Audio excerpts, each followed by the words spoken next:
Dobré odpoledne, good afternoon to everyone here. Já tedy přepnu do anglického jazyka, protože ten úvodní panel, který tady budeme s našimi hosty vést, tak bude v anglickém jazyce. Today we're going to be doing a discussion on the current background of civil society in Europe, the challenges and the future we may hold in front of us. We're joined by analyst and geopolitical expert Benjamin Tallis to my left. And we're also joined by Deputy Minister of Foreign Affairs, Mr. Marian, to my right. Thank you, gentlemen. And I will start with a question connected to the current state that we are in. You know, the Russian invasion in Ukraine has reshaped Europe's security and economic landscape. From your perspectives, what are the biggest changes in how Europe sees itself strategically and also socially? Please, maybe let's start with Mr. Marian to my right. Thank you, Ray, and thank you, NAFO, for having us. And thanks to this, I finally made it to a panel together with Ben, whom I follow and admire. So, well, many things have changed. So has the perception of Russian behavior. What used to be labeled as hawkish approach as to Russia, I mean the Lithuanian, Polish positions maybe 10, 15 years ago, became a mainstream in Europe thanks to or because of Russian behavior. So that's good. We've moved a lot. The EU used to speak about the wish to be a geopolitical actor, but now we had to do this. At the same time, as you see, many things are happening within the coalitions of the willing, so maybe we should use the current structures more, but it's logical. So we have moved a lot. We should have done many things already back in 2008 after the first Russian aggression against Georgia. We should have done many things back in 2014 after the first aggression against Ukraine. After 2022, many things have changed both on the EU level but also domestically in Czechia and elsewhere, but I would argue that we are still lagging behind. But I do remember 2015 when the first strategic communications team within the EAS, European Diplomatic Service, was established. And I do remember the debates whether this is a proper role for the European diplomacy to say that Russia is lying, for instance. So we have moved a lot, but still maybe it's too little too late, and it's about us doing the homeworks. Thanks very much. And Jan, yes, a pleasure to be on the stage together. Many thanks to NAFO and the whole crowd of you out there for inviting me to come today. And can I just say, congratulations, NAFO, professionalizing with not only notebooks but pens as well. Kudos. This is the solidification and institutionalization of a true civil society powerhouse. So you might know that since I last spoke with many of you back in February of this year, I've changed positions. I'm no longer director of the Democratic Strategy Initiative, Berlin think tank, but I've moved over to Helsing, the defense AI company, where I'm now head of thought leadership. And I can assure you, the mission remains the same. The institution is different, but the mission is there, to use AI to protect our democracies. That's Helsing's reason Helsing was founded. And crucially, to give Europe its spine back, as one of our founders put it. And if we see our societies as a body, we might indeed be able to give the spine back through providing technology, providing capabilities, but a spine without the rest of the body would be fairly useless. Civil society provides the flesh. Civil society provides the true muscle, the connective tissue that actually allows that body to operate in a coherent manner that can actually forcefully move forward together. And in terms of how things have changed as to how we see ourselves, I think this is actually still the largest single challenge.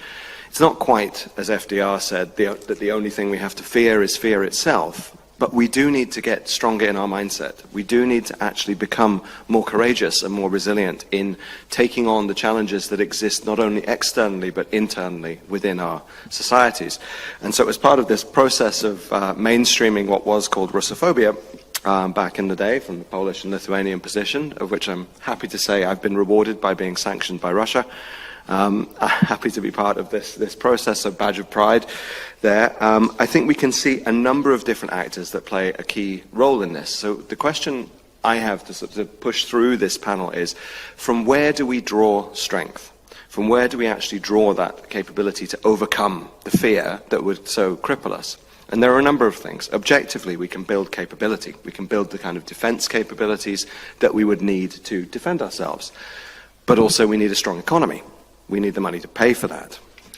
But fundamentally, more than perhaps anything else, we need a society that believes in its own future and sees it as worth defending, that sees it as worth committing money in order to pay for weapons, because actually the society that we have and that we can have in future is something they want to be part of. That is the true foundation of a resilient society. That is the true sinews and collective muscle of our collective being, which will ultimately be what is being put to the test and which must prevail if we collectively, as people who want to live in freedom, want to prevail. So I'm happy to develop those themes through our conversation, but I think this is extremely important in understanding that perception and objective facts play a role, but perception of our own strengths and weaknesses is going to be key in this struggle. Yeah, Ben, thank you for those notes. I mean, you now joined, you've been to the Prague Defence Summit. You know, what are the main takeaways about, you know, Europe's defence priorities that were talked on at that conference, where you've been joining us from? Sure, yes, this is the IISS Prague Defence Summit, one of the many security conferences that exist, which draws a high-level crowd of policymakers, politicians, defence experts and analysts, organised by the International Institute of Strategic Studies from London. There were some real highlights in this in terms of how we see ourselves. Czech Chief of Defence General Karel Řeka was one of the standout speakers, really very clear about saying, look, we need to match our deeds to our words. We have to make action match rhetoric. We have to develop the capabilities to underpin our deterrence, and then we have to seize the possibilities that are offered by new technologies, so that we don't have to resort to the kind of brutal use of human mass that Russia is all too willing to do. The meat grinder that we've seen them be willing to use in Ukraine. Historically, of course, Russia has not cared about just wasting its people at the front line. Democracies don't want to do that, so we need to develop the technological edge. But what Karel Řeka was particularly correct about is that it's enough of the talk of saying we should get serious about this now. We really should get moving. It's time. Let's get going. Well, actually do it. And that message was backed up by a number of actors from different countries, but you could also quite clearly see the gap between those countries that were actually moving forward in practice and those who weren't.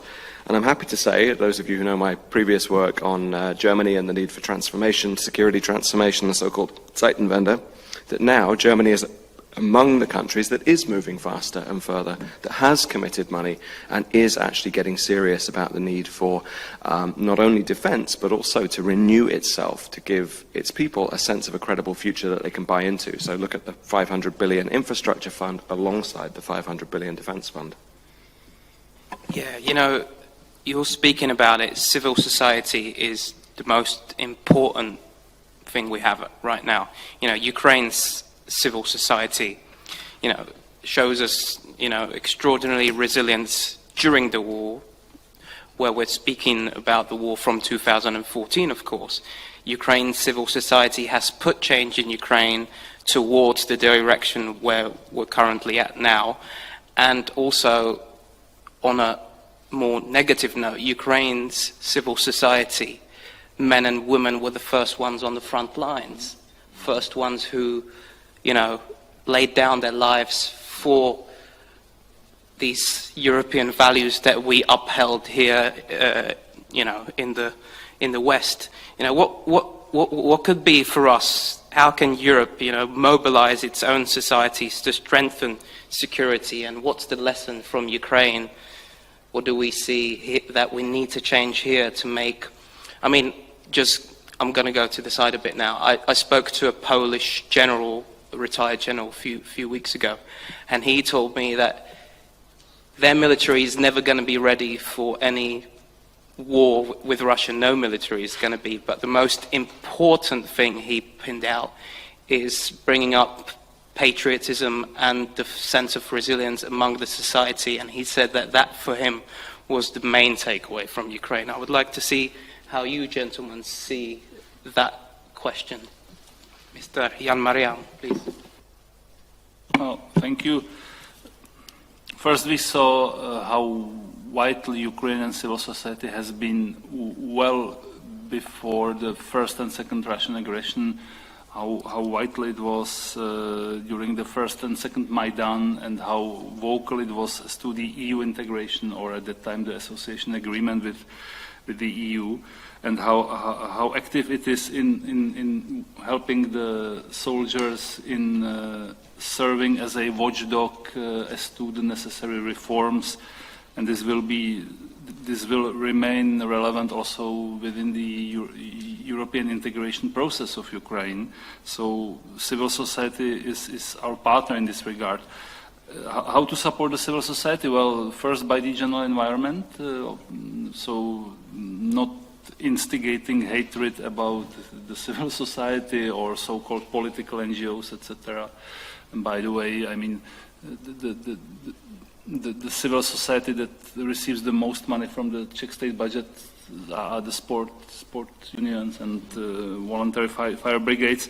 And to work as to the government, it should work closely with the civil society, which is something that we do within the foreign ministry. This year we will celebrate the 20th anniversary of the Transition Promotion Program, which is our financial tool to support Belarusian, Russian, Ukrainian, Georgian civil society through Czech and partner NGOs. For us, civil society is a natural partner both here in Prague or at our embassies. We provide sometimes visa support, we provide moral political support. So for us it's an important partner, so civil society has to be strong and has to be active. Also in the field of hybrid threats, resilience, fact-checking. Sometimes we might not be happy about what we hear from our colleagues from the civil society or think tanks, but these are our natural partners. So yes, I don't think all German politicians were delighted about what they heard from me when I was a think tanker, so I can confirm that observation. But I think, for me, one of the things about civil society is that I was never able to see that in isolation. And I don't think it's helpful to see it in isolation. It's one of the reasons I could never be a Marxist, because I never could see myself as only a producer or consumer, a seller of labor. I'm a person in the round with different interests. Yes, I have a job, but that's not the exclusive realm of my being. I'm a father, I'm a husband, etc., etc. I have friends, I have interests, and so on. And similarly, everyone who's involved in civil society, be that in a paid role as part of a political NGO, or be it NAFO and people who are organizing alongside their everyday jobs, putting in extra time because it's things they believe in. So I think we have to see civil society as, again, part of this connective tissue rather than isolating it and treating it as a separate case, because I don't think that leads to good outcomes, because I think then you can get an alienated civil society that sees itself as highly worthy but is not actually integrated with the other motors of change that we need. And this is where I would suggest that the aim of companies, private businesses, is to make money. That's very clear. But some are doing it for better purpose and others less so. And some of it do with more civil effect and civic effect than others. So when I was making the decision to go away from think tanking into the defense industry, partly it was motivated by the desire to be closer to where the rubber meets the road, to actually be in a position to make a very concrete and practical change, having worked on a lot of conceptual changes and so on in the past. But it was very important to me to choose a company that actually had a vision and a values-based mission. And this is something that has resonated through my time there in the last 6 months. And I can tell you a story about how we've managed to recruit some of the best AI talent in Europe. Antoine Borde, who's now our Chief Scientific Officer, was the head of AI for Meta, Facebook. And we approached him and said, come work for Helsing. And he said, can you match the salary that Meta are paying me? We said, no. But do you honestly want to put your world-leading talent to the service of maximizing clicks on adverts by 13-year-olds for the rest of your life? Or do you want to do something meaningful? And Tom Board now works for us. So, same story, Cedric Archambault from Amazon came to us. Look at who left Palantir to come to Helsing. So, we took the whole team that made Foundry. Rob Fink and his guys, Sam Rogerson and those guys, they work for us. And that's in service of AI to protect democracies. It's in service of gaining tech leadership for democracies in a hostile and competitive world. So I think we have to start seeing that as part of the societal renewal activity that is essential for driving three things. Not only to be able to say, yes, we can, but to be able to say, yes, it's worth it, and therefore, yes, we will. Wow. Benjamin, you know, you've highlighted it now, the importance of companies into civil society. They are an integral part. They're fueling, giving jobs, giving mission to some individuals who, as you touched on it now, were helping to build clicks for 13-year-olds. Funny note, that. But, you know, how should, you know, European nations leverage defense and technology to drive, you know, economic and strategic resilience? Because, you know, still there's so many boundaries for tech startups, tech companies which are trying to build innovation. I mean, I've been talking to a few analysts in this field in the Czech Republic. There is, I mean, in Europe in general, we have a problem with such basic things like gunpowder and sourcing that, because we know that gunpowder only comes from the Eastern Hemisphere mostly. Of course, in Czech Republic, we have some companies, I mean, one that makes it, but once again, you know, even such basic things are a challenge, and even freeing up, you know, legislature to be able to build factories fast, to build capabilities fast, is such a challenge that may be just too big of a challenge to be able to be effective in the current state of time. What do you think about that? That's the question of belief, again. Yeah. This was all of our making. This mess that we've got ourselves into, this web often of rules, regulations, processes, proceduralism, rather than outcome-driven thinking. I was lucky enough to have a chance to chat with Francis Fukuyama over a coffee in Berlin, and he explained to me that he sees the crisis of democracy as being about 80% a crisis of delivery. That people no longer trust their democratic governments to be able to deliver the kind of platform for the kind of lifestyles that they want. They don't trust democratic governments to be able to deliver the kind of change that will actually meet the moment and meet the long-term challenge of a world that is in technological, geopolitical, and ecological, as well as geoeconomic shift. So they get the basis that they can, but they also don't trust that actually things can get better. And we, through very good intentions, often we've tied ourselves in all sorts of regulation that makes it very difficult to actually get things done fast on certain occasions, until we decide we don't have to follow it. And anyone who's familiar with living in Germany knows very well that the rules absolutely apply in every occasion until they don't. And this, I mean, it's always the sort of strike back of sovereign power, but not in a Carl Schmitt sense. It's just, actually, if we want to do that, we can. The debt brake, yes, we must absolutely hold on to that. Impossible to change it. And then it became inevitable not to. And so I think this is, again, about believing that we can actually get ourselves out of the mess. A Wittgensteinian would say it's how we can show the fly the way back out of the bottle. So I think we have to be able to believe that we can do this, but in order to do that and go and pursue it, we have to, again, believe it's worth to do it. Now, in terms of the role of technology in particular in driving the kind of change that we need, anyone who's familiar with my work on neo-idealism in the past has sensed some echoes in what I'm about to say, which is that unless we set the terms as democracies of the use of emerging technologies, our rivals will do it for us. And we will be subject to their way of doing AI. We will be subject to their way of doing biotechnology. And that's not something I would wish to countenance. So we need the kind of drive ahead for technology to be able to go and pursue technological leadership in this competitive world. So that will mean, to some extent, shedding some of the unnecessary regulation. What it doesn't mean is letting go of our ethical principles. So to be very clear and give just one small example of this, the loitering munitions technology that we make, strike drones, autonomous-enabled, AI-enabled strike drones. They have the capability, which hasn't actually been put to use yet because of people's ethical concerns, to, for example, draw a kill box, and anything in that kill box, the loitering munition would be able to hit. So if you designated a zone which was only populated by Russian tanks and said, go for it, they could do it. But we're not using that yet because there's still very big hesitancy about delegating lethal authority to killer robots, as some would like to call these things.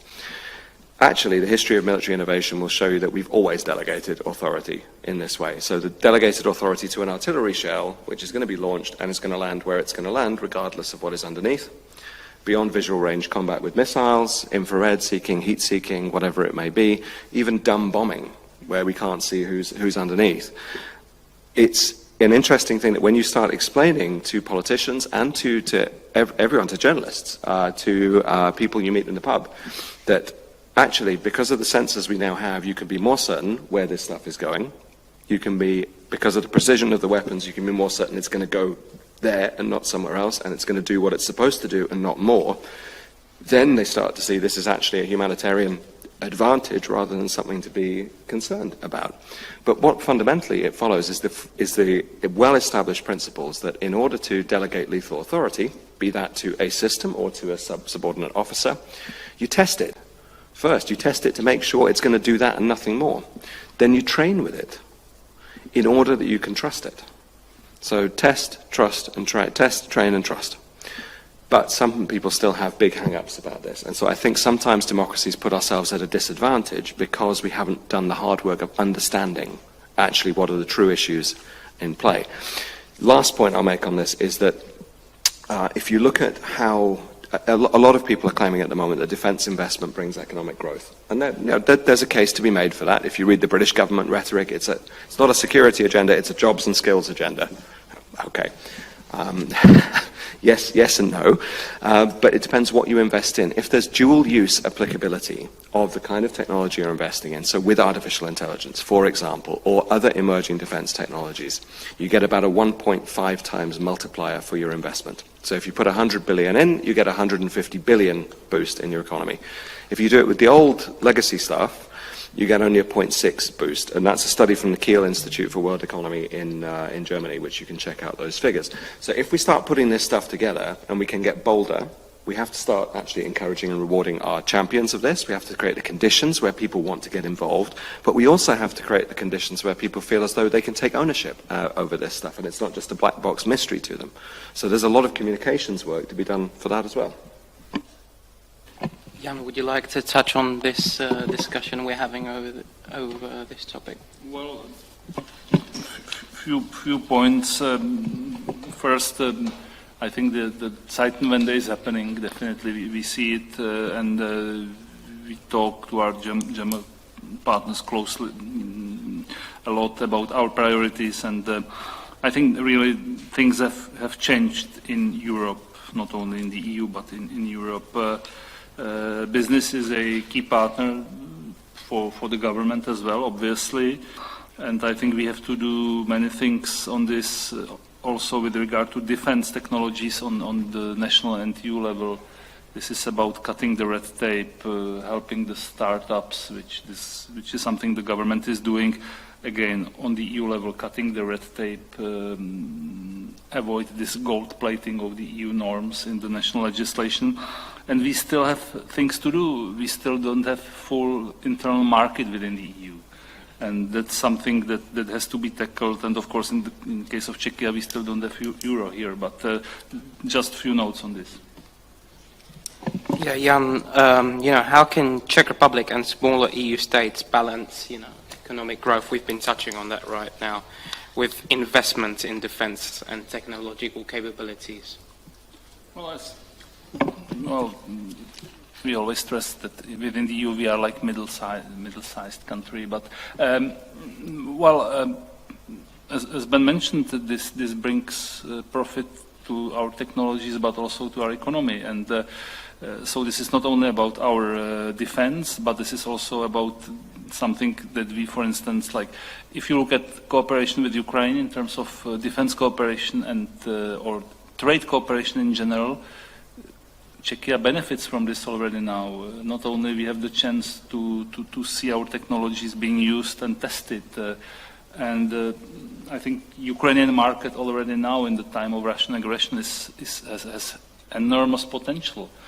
We used to hear from Czech companies 5, 10, 15 years ago that they wouldn't be able to survive without the Russian market, and this happened. And we do see that it's necessary to be already now in the Ukrainian market, because if you come too late, you won't get the share. So that's why we are so active. And Tomáš Kopečný will be speaking here later today. So I think this is something the society benefits from and the economy benefits from. And the same goes, by the way, for the Ukrainian refugees in Czechia. At the end, that's a great point over there with the refugees. You know, in Ukraine, there is a leader in this effective building of capabilities for the country, and he's called Mikhail Fedorov. He's the Ukrainian Minister for Digitalization and, I believe, investment. I'm not sure. I think it's only digitalization, though. And he has been behind this reform. He has been behind building, even on the civilian level, amazing capabilities for they have this DIA app, which basically we have already a public ID in Czech Republic, but in Ukraine it's on a whole different level where you have your ID, you have your school degree, high school diploma, everything is in there.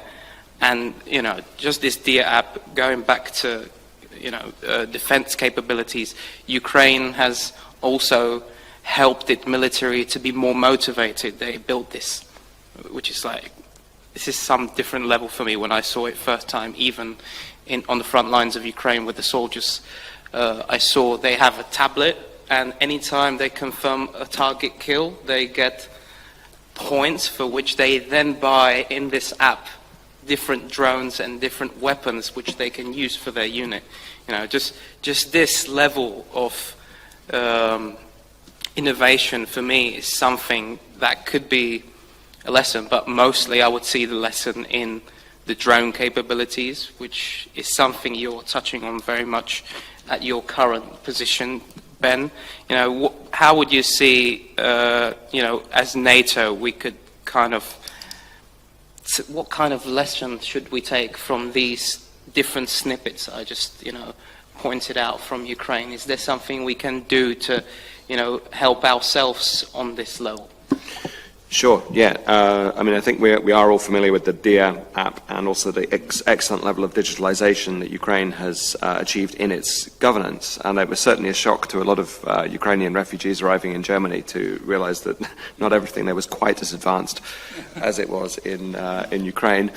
I mean, that was at a time when 3D printing in Germany still meant a fax machine. So it's changing in Germany too, as Jan said. But I mean, this should be the bare minimum we're demanding from our governments. This is again about crisis of delivery and its relation to crisis of democracy.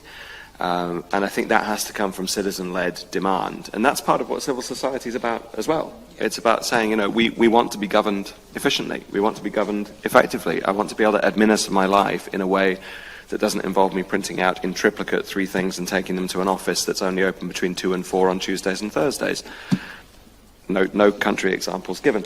Now, on the military side, this is a really live question at the moment about what are the lessons from Ukraine that Western and NATO militaries can draw. And there are some lessons that seem to be very transferable.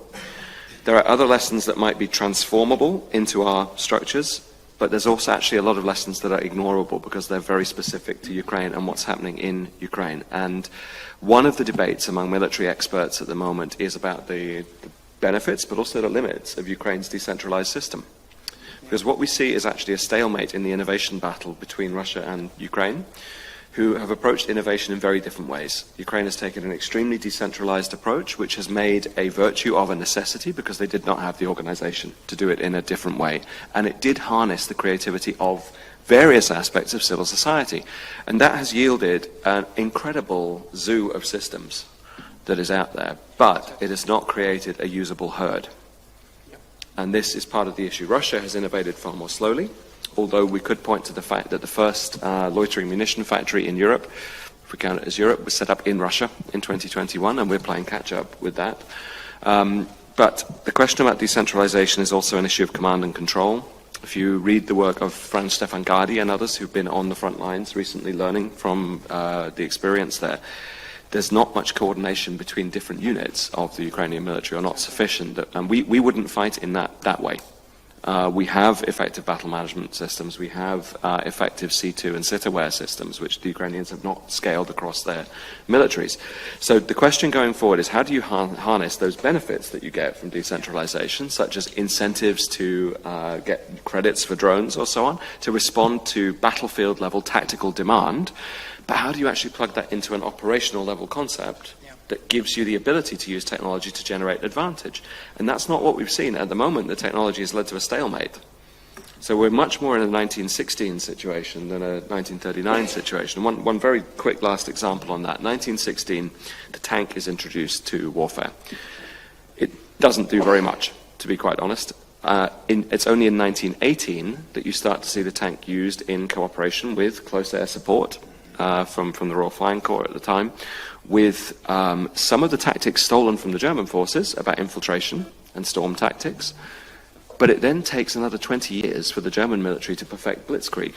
So what we're seeing is new technologies get introduced, but until you actually leverage them through proper operational concept, proper doctrine, proper force structure and sustainment, you don't generate the asymmetric advantage that they're supposed to bring.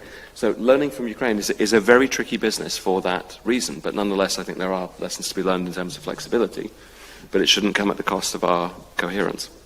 Yeah, I mean, the points you've stated are very clear, and it's something I've also seen with units on the ground. I've been close to Pokrovsk with one of these drone units, and yeah, decentralization is good on the level of, you know, being safer as, I mean, also on the military level, but even on the defense capabilities level and defense industries level.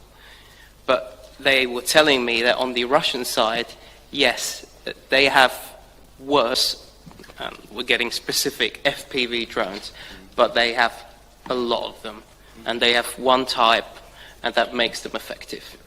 And basically they said, you know, we have different types of FPV drones, we need to adapt to each different type, adapt to each new REB, electronic warfare technology, and it's difficult for us sometimes, and it takes time. But they, on the other side, just have loads of it. Sometimes they lose drones, but it doesn't cost them as much as it does us. And that was the key takeaway I had during that trip about a month ago. And crazy about Ukraine is that 1 month, everything could have changed. And now it can be a different problem in Ukraine. And that is also something which I've seen in Ukraine in the past year and a half, where innovations and things change so quickly. Every 2 weeks you have a different tactic being used with drones and with warfare on the ground, in the field. Let me say one thing on that, because I think this is related to our ability to manage change and to believe in ourselves. We can see very fast change happening, but let's not kid ourselves that it has been worse. It's worse now than it was in the past. If you look at the pace of change in technology between 1875 and 1925, you will see revolutions an order of magnitude bigger than what we are witnessing now, in terms of people's ability to travel, people's ability to move, ability to generate heat, light, etc. There is a huge world of difference gone on there. If you look at military innovation during the Second World War, in particular in the interwar period, you can see extremely rapid cycles of change. So people who tell you that the change is much, much, much faster now, I don't think have grasped the sweep of history, first of all. But also, it seems to me to always be a counsel of despair to say that, or they're trying to sell you something very particular. And neither of those things are good. So I would say what we have to do is become comfortable again with change, which is about resilience, and it's about capability and managing change. So for example, the iteration cycles you've just talked about, drones changing every 2 weeks and so on, that's true. But that only really is a problem for you if you're focused on changing hardware every 2 weeks. If you have very basic hardware and the main value of what you produce is software, then you can actually update software very easily and very rapidly.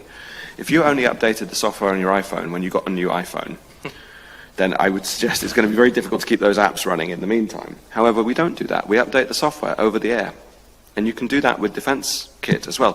The basic point is we've got this if we actually put our minds to it and use the technology and use the strengths that are actually at our disposal. So rapid change is no cause for despair. It's actually in many ways an opportunity for us to leapfrog over the past hurdles of our insufficiency.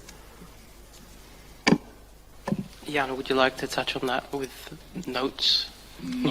Not now. Not now. Okay. Jan, how does the Czech Republic see its role in NATO's, evolving strategy post the Russian invasion of Ukraine? Are there any opportunities for small states like us to lead by example, you think? Or are we leading by example in some fields, do we think? You mean middle-sized, right? No, No, I'm also in charge of branding of Czechia, so I try to avoid these narratives. But I think it's about leading by example and doing the homework. So if you look at what even the previous government did after Vrbětice, what we did in terms of limiting number of Russian diplomats here in Czechia, what we did in terms of national Magnitsky law, what we did about Russian properties here, although more can be done in the future, what we did in the field of cybersecurity. So this is about leading by example and explaining why it's important, explaining to our partners, including the US maybe, why Russia is a threat for the global security. It's about our regional knowledge, expertise, since this country has had embassies or diplomatic presence in all the Eastern European or Eastern Partnership countries. So we know the Caucasus, we know Belarus, we know Russia somehow, we know Ukraine. We've been there well before 2014 or 2022, both in terms of the civil society, companies, people to people. So this is about sharing our experience, and also, of course, what you need is the money, and definitely there could be more money in the future, but it's about being on the ground. You might well coordinate who will be in charge of the reconstruction of Ukraine. My president came with this Marshall Plan for Ukraine, but this is about Czech companies who are there already now, and this is about, of course, then the role of the diplomacy is to help. For instance, we opened the office in Dnipro recently. We've been working in Western Ukrainian years. So it's about, and it's also about offering our expertise or our capabilities and being active both in the EU, in the NATO, and with the like-minded partners. Yeah, you touched it now. So with Czechia right? Building a presence in Ukraine, in Dnipro, what I would like to touch on that. What is the goal of building an office in Dnipro? What is the goal of us building a presence in eastern part of the Ukraine? Well, there is this idea of Czechia being like in charge of Dnipro region. Mm-hmm. I don't think this is going to be like this fully, because we will simply see European companies, NGOs active in different regions, in different sectors, regardless of some like map or something. But we've been historically active in Eastern Ukraine. We had the Consulate General in Donetsk. So our idea is to be closer now, given the situation. And our idea is to help Czech companies, help Czech NGOs, and be on the ground and see the situation on the ground and look for potential areas of cooperation. But this is really happening already now, so you will see so many Czech companies in Ukraine. You have Czechs traveling there, working there. By the way, I don't know whether this has changed, but what I heard, for instance, from the German political Stiftungen foundations, is that they do not travel to Ukraine. So they meet, some time ago they met in Prague in order to discuss Ukraine. So you see Czechs, including the Czech diplomats, on the ground every day. You'll see the Czech Cultural Center operating in Kyiv. So this is our added value, and this is something we can share with our European partners. Yes, I would.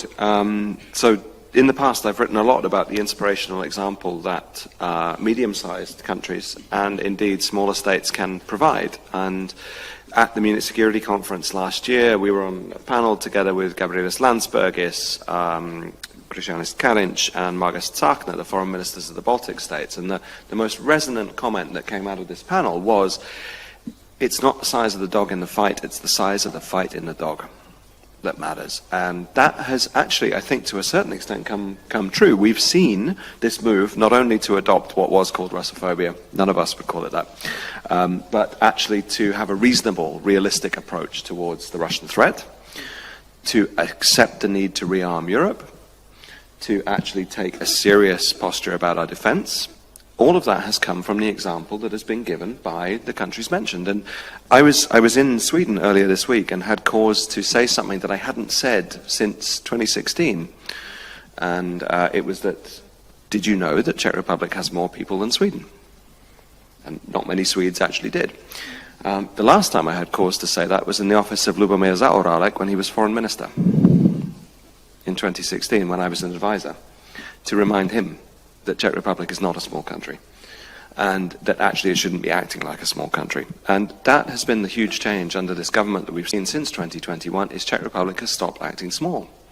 There is a serious rearmament program that's taken place. There's been the courage to be the first to send main battle tanks to Ukraine. The Inspirational Ammunition Initiative, including organized by Tomáš Kopečný, who's coming here later today. These are acts of leadership, but for leadership to be effective, you need followership. And that's what we've started to see coming. The Zeitenwende becoming reality is an act of followership. People talk about German leadership, but it's actually following the lead of the Baltic states, of Czechia, and of others who have set the pace in understanding what is the threat and how we rise to it. Last thing on this is that for, again, this restoration of hope that I think is essential to this process of believing in ourselves, to be able to say, yes, we can, and therefore, yes, we should, that we've got this. When all the uncertainty over NATO and its future has been permeating in the last few months and weeks, especially since Donald Trump's second term started, it became clear that whatever you think of the Atlantic Alliance, if you want a strong partnership, you need strong partners in that. And that means a strong Europe with its strong defense capabilities, a strong defense industry, and the ability to look after its own future and security. That has been a theme at the IISS conference. But you also need that notion that we can go further. And so when our AI actually flew a Gripen fighter jet over the Baltic Sea in real life, so we took this from simulation to metal above the sea in a beyond visual range combat simulation, I got messages from a lot of my political friends, and I'd only just joined the company at that time, so I can't take any credit for it, sadly, saying this is a moonshot moment for Europe, because this is a story made entirely in Europe. This is a European AI company together with a European defense company, Saab in this case, showing that we can do this before the Americans. We don't have to look in awe over the Atlantic. We can do this. We have so much strength in innovation. We have so much strength in advanced industry, greater industrial capacity than the United States, as the work of Sander Tordoir and others will show you. You can find that in foreign policy. There's a good general version of this. So understanding our strengths and understanding that we can do this is a huge part of actually getting that leadership and followership going in the right direction. Benjamin, are there specific capabilities Europe should prioritize to remain, strategically independent? You've touched on our westernmost partner in your statement a few seconds ago. What should we prioritize to be ahead of the curve? Well, I mean, obviously, everything that Helsing produces, that's clear. No, but more seriously, look, a lot of people have made the mistake of saying we can no longer count on the availability of US capabilities and enablers. Some would talk about the reliability, others talk about availability. Either way, if they're not there, we can't count on them. And so we need to replace what they provide. That is the wrong way to go about thinking about this. US has built up a military and a capability complex, but also an enabler complex, things like the satellite infrastructure, military mobility, logistics, etc., that is fit for a global power that projects power globally. Europe doesn't need to do that. Europe has the luxury of effectively one theatre separated into about 3 different parts, and then some secondary missions in terms of maintaining global commons access. So we don't need to replace everything the US provides.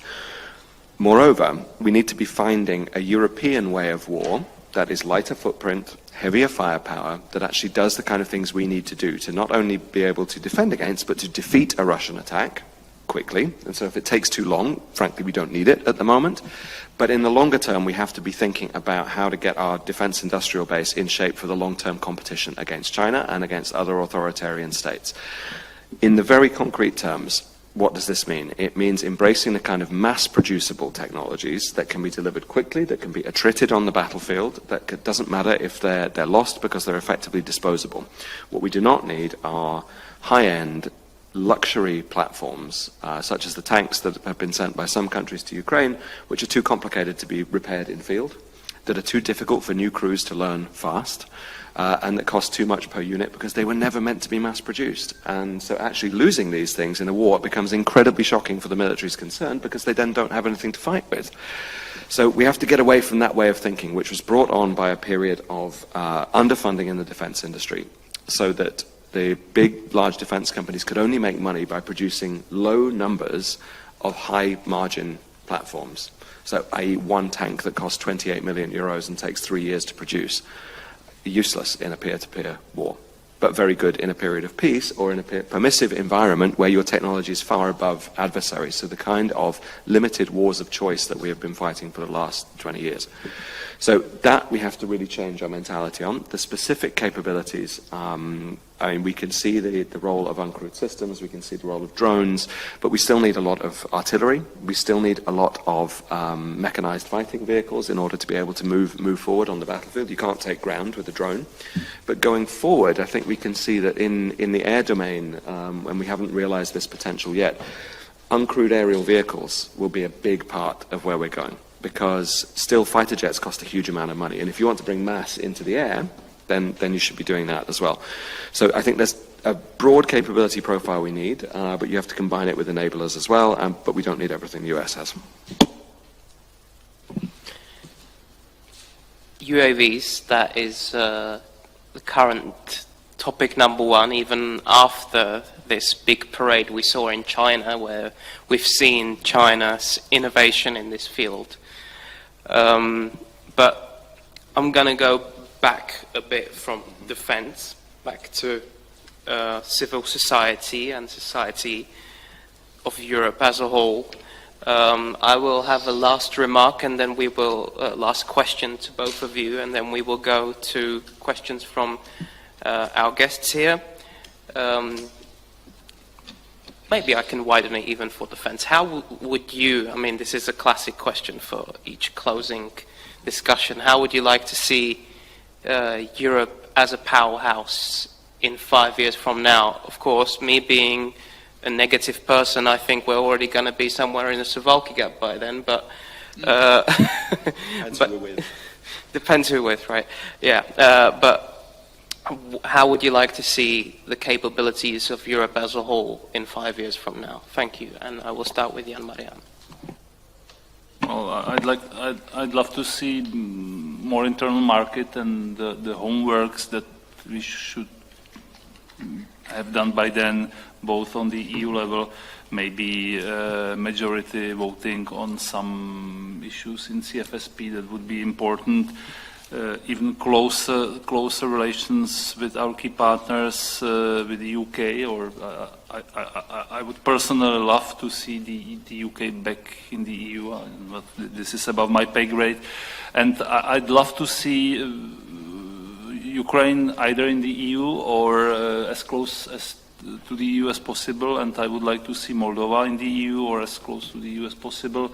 And I'd like to see a different regime in Belarus, which is historically basically European country. I think that's enough for my Georgia, maybe? Georgia. It's the same, of course. And I would like to see peace deal in place between Armenia and Azerbaijan so that we can benefit from the logistic role of and the potential of South Caucasus vis-à-vis Central Asia, Turkey and Europe. But I think that's a long wish list, I would say. Yeah, you're going to have to be very good for Christmas to be that kind, I think. So, yeah, okay. What would I like to see? Yes, Ukraine in NATO, but a NATO that has a clear vision for the defense of Europe and the capabilities to back it up. Everything from uncrewed systems to strategic strike capability to the basic kind of enablers that we need to actually handle the Russian threat. So Russia contained, isolated, deterred, having been defeated in Ukraine. A Europe that has stood up its defense industrial base to the level that we are not reliant on the production of others to provide ongoing capability that we need. And a Europe that has become comfortable with a role as a technological leader and that has come to think about its political economy in a way that we understand we need technology-driven growth, but that we should be sharing the fruits of that growth with our societies in ways that bind them in to understanding, again, that they have a credible hope of a better future living in our democracies.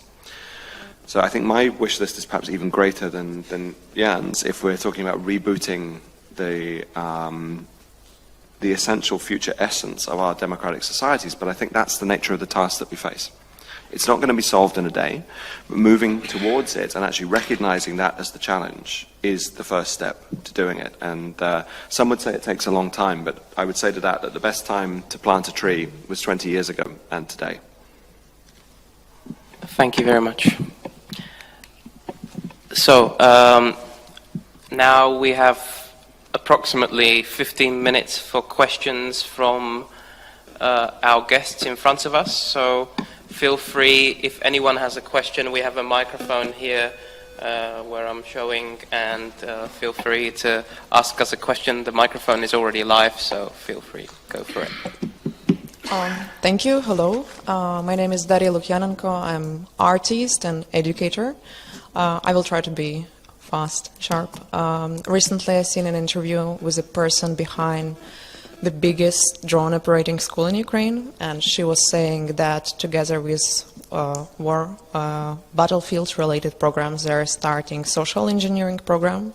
While talking today about hybrid war, I wanted to ask your take on the social engineering capacities in Czech Republic, your point of view, like perspectives on this field, and if something already happens, do you think it's valid for Czech Republic, European security? Thank you.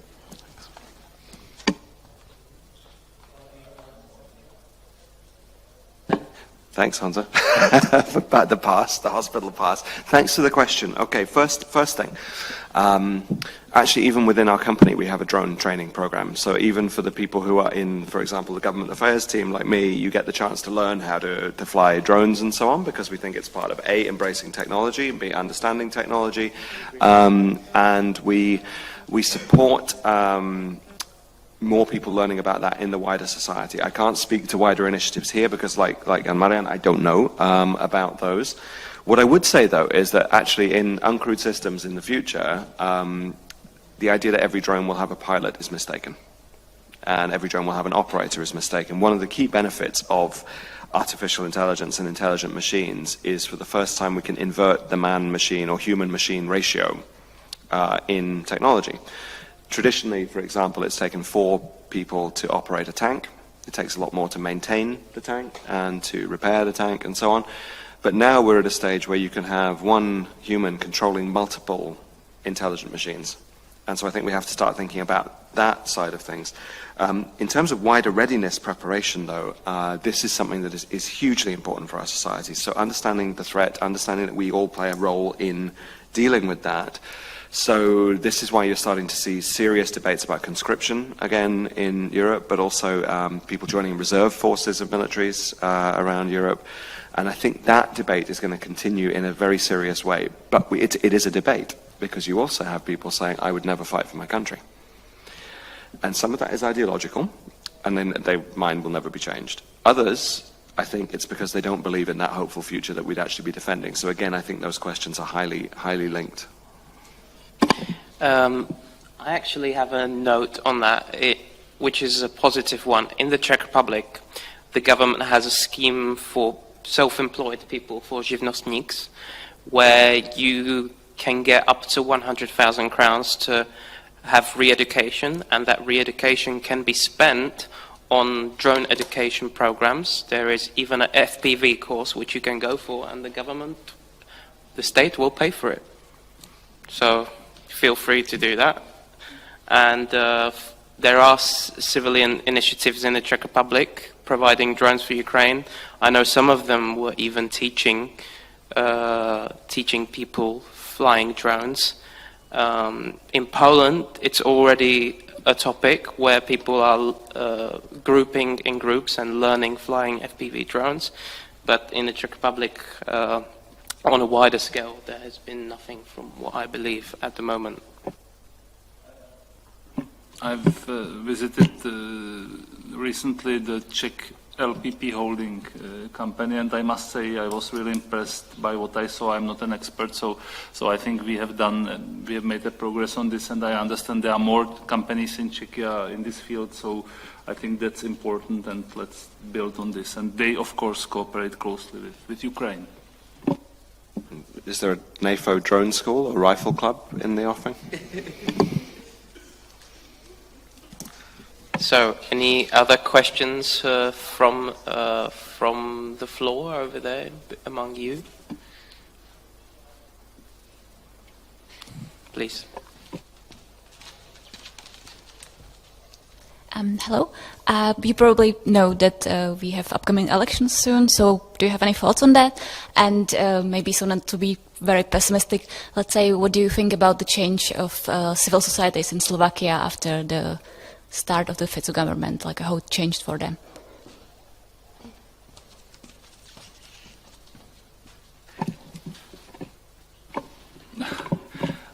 I don't know whether I'm the right person. I think there has to be a basic continuity in foreign policy. I think that's the vital interest of this country, both in terms of security and prosperity.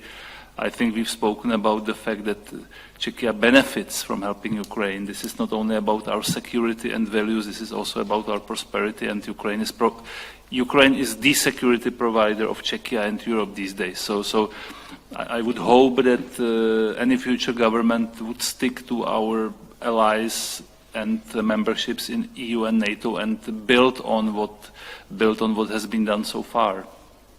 That's it. Thank you.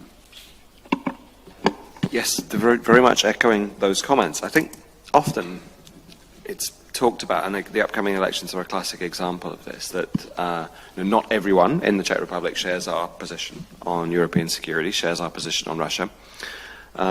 But whoever wins, not everyone in the country will share the position of the government. If a government comes in that has a different position, then there is a substantial civil society that has a different view.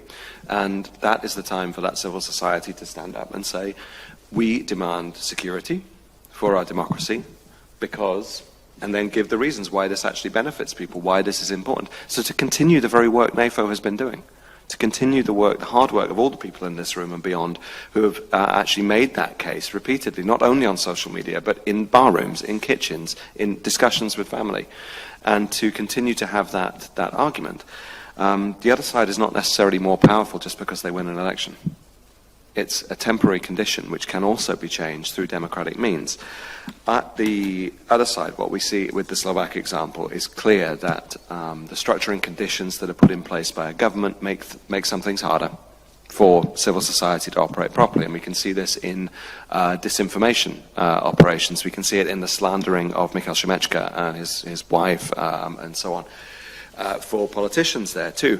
But I mean, this is a country with, the Czech Republic and Slovakia are countries with histories of effective civil society action, recently as well as more historically. And if you think about the history of the Šimečka family and who was involved in the dissident movement there, that's a legacy passed down from generation to generation, and one that doesn't give up. And you can see the people around supporting that as well.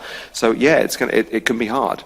But there is, as also Jan said, a fundamental continuity of certain interests. And what we know with certain politicians who are likely to have a key role in the next government, some of them are very transactional and can be persuaded by things that appeal to certain temporary interests.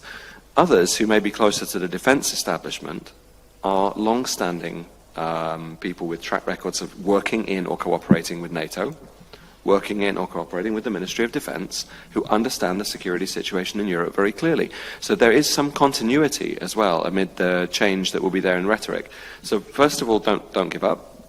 Second, there are pillars of strength which you can help link together and draw on. And third, there will be some continuity as well. And the very last thing is that Czech Republic doesn't do that in a vacuum. It does it together with its allies and with its neighbours. And I'm not convinced yet that Czechs, either as a majority of politicians or as a majority of people, want to be in the same situation as Hungary is in.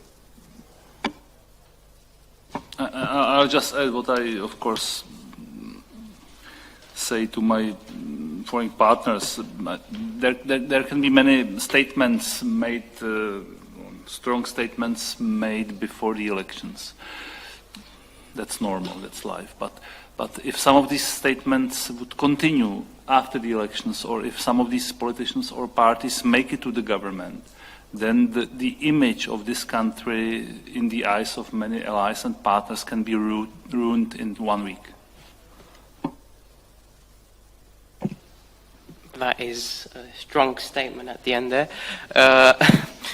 Yes, just from a journalistic point, just yesterday, one of the possible next government builders, Andrej Babiš, stated that he will stop the munitions initiative, and he said it very clearly. So another negative note adding to that statement there, maybe Ben? Okay, so when we're talking about transactional politicians, right, Mr. Babiš is one of them and has been. Now, there's an argument that a Babiš 2 may be different than a Babiš 1 in this regard, but what endures is the interests that are linked strongly to Andrej Babiš in other European countries, not least Germany. And with Germany being biggest neighbour, biggest trade partner, etc., there is leverage that can be had there. And if a significant change in foreign policy goes on from a neighbour, then one can expect to see that not being taken just lying down. And with the new, this is the other side of the coin of Germany's genuine transformation, is that they are also expecting more from partners and allies and to stand up. So it's not guaranteed. The work here has to be done hard, but it's not necessarily a cause for despair either. Thank you for a positive outlook. Is there any other questions in the field over here? All right. Thank you very much. All right. So, at the very beginning, Benjamin was talking about this way Germany kind of finally transformed, and like we can openly say things like on the high politician level, people have the courage to say things that maybe were not really possible 2-3 years ago. And there was also some talk about like how we understand, we have this experience with Russia, this like something, it's close to us, it's even been here at some point.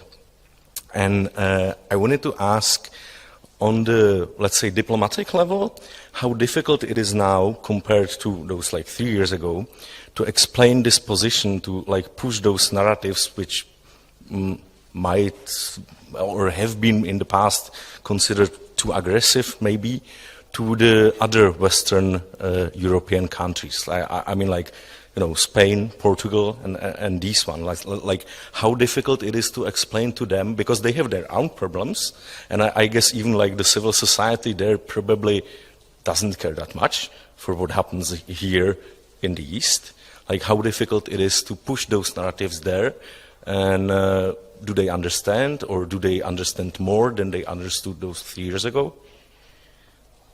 It's actually very easy these days, I have to say, within all the EU and with other partners, since really what we have seen 2014, 2022, what we saw with Verbětice, what happened in Salisbury, this really shifted the